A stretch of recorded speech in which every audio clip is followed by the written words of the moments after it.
தண்ணி எல்லா உயிருக்கும் முற்பட்டது. சாப்பிடக்கூடாது நீங்க எப்படி சொல்லுவீங்க? ஆர்டர் காட்டுங்க. ஒரு அளவுக்கு தான் நானும் மரியாதையா பேசிட்டு இருக்கேன். சாப்பிடக்கூடாது, தண்ணி வைக்கக்கூடாது, அவங்க ஆசைப்படுறாங்க, நீங்க பேசுறீங்க. நீங்க எதுக்கு சார் அவங்களுக்கு சப்போர்ட் பண்றீங்க? சப்போர்ட் பண்ணல மேடம். யாரும் சப்போர்ட் பண்ணல. நீங்க யாருமே தெரியாது.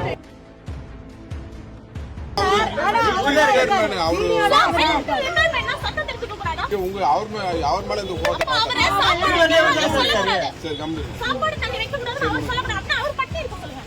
நாளைக்கு நீ வந்து சோறு வைக்காதன்றாங்க. அது எப்படி அவங்க சொல்ல முடியும்? அசோசியேஷன் சொல்றாங்க. எதுக்கு அசோசியேஷனா? ரோட் வந்து பப்ளிக். சார் நாங்க எங்களை சாப்பாடு வைக்க கூடாதுன்னு சொல்லணும்னா நீங்க சுப்ரீம் கோர்ட்ல ஆர்டர் பாக்குறது. சாப்பாடு வைக்க கூடாது, தண்ணி வைக்க கூடாது. ரோடே உங்களுக்கு சொந்தமா? ரோடுமே உங்களுக்கு சொந்தமா? இங்க இருக்கிற ஒருத்தர் மேன் ஹேண்டில் பண்ணிருக்காங்க, திருடாங்கன்னு சொல்றாங்க. இன்னும் என்னென்ன சொல்ல போறீங்க? இன்னொரு வாட்டி ஃப்ரீடம் அத்தனை பேர் வரும், அத்தனை தெருக்கு நாங்க தான் சாப்பாடு வைப்போம். என்ன பண்றாங்க? எவன் சாப்பிடக்கூடாதுன்னு சொல்றாங்க, அவன் சாப்பிடாம இருக்கட்டும், அவன் சாப்பாடு தண்ணி குடிக்காம இருக்கட்டும். எங்களோட வரி பணத்துல தான் நீங்க சம்பளம் வாங்குறீங்க. காவல்துறை அதிகாரியிடம் காரசாரமாக விவாதித்த இளம்பெண். தண்ணி எல்லா உயிருக்கும் முற்பட்டது.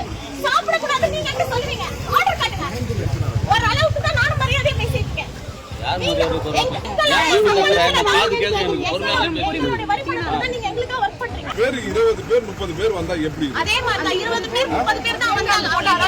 அந்த பொண்ணுக்கு என்னாச்சுன்னு பாருங்க முதல்ல. ரோடுமே உங்களுக்கு சொந்தமா?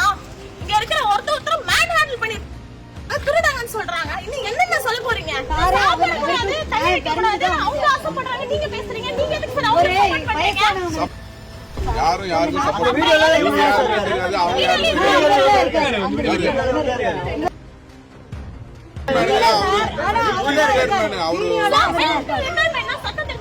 தெருநாய்களுக்கு உணவளிக்க வந்த ஆதரவாளர்களை காவலர்கள் இருக்கும் போதே தாக்கிய மக்கள். இன்னொரு வாட்டி அத்தனை பேர் வரும், அத்தனை தெருக்கு நாங்க தான் சாப்பாடு வைப்போம். என்ன பண்றாங்க? எவன் சாப்பிடக்கூடாதுன்னு சொல்றாங்க, அவன் சாப்பிடாம இருக்கட்டும், அவன் சாப்பாடு தண்ணி குடிக்காம இருக்கட்டும்.